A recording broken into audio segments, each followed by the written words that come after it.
Do you continuously scroll for hours and then tell yourself that you just needed to unwind or you were just collecting information? You try to save money, but then you buy something expensive that you don't need, and then you tell yourself that it was on sale, I actually saved money. You believe in eating healthy, but when you eat junk, you tell yourself one meal won't matter. Hi, this is Kishika, and welcome to episode 9 of Psychology Beyond. And today we are talking about cognitive dissonance. When our actions contradict our beliefs, our brain experiences discomfort. And rather than changing behavior, we change our beliefs to match what we already did. Let's make it simple by taking an example. A smoker who knows that smoking is harmful might convince himself that I'll die of something anyways rather than quitting to resolve the mental conflict. Here, the belief of the smoker is that smoking is harmful, but the action is smoking. So, there is a contradiction. Now, instead of changing the action, the smoker changes his belief to match his behavior and says, maybe it's not that harmful and anyways, I'm gonna die someday. So, do you know why the brain does this? Because changing behavior is hard, but rationalizing is effortless. At its core, cognitive dissonance is about protecting the self concept. That is the story that you tell yourself about who you are.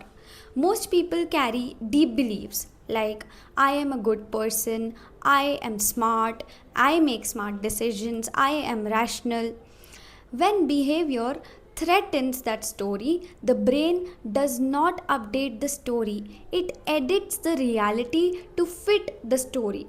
It is ego protection disguised as logic. The uncomfortable truth about cognitive dissonance reveals we don't form beliefs and then act on them. Often we act first and then construct beliefs to justify what we already did. For example, after buying something, people actively seek out positive reviews of it and avoid negative ones.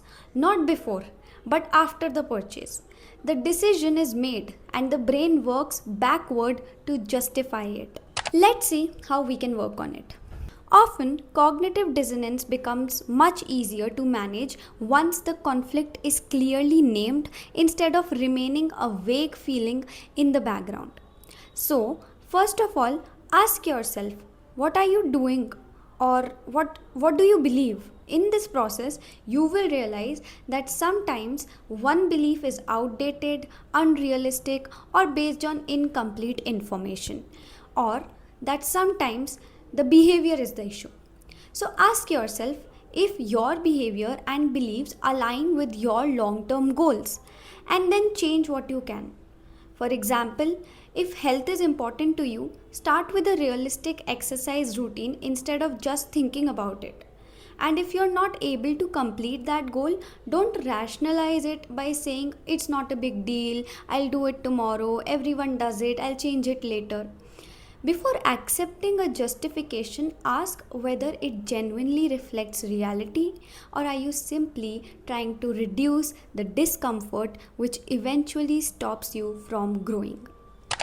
Okay, bye. See you tomorrow.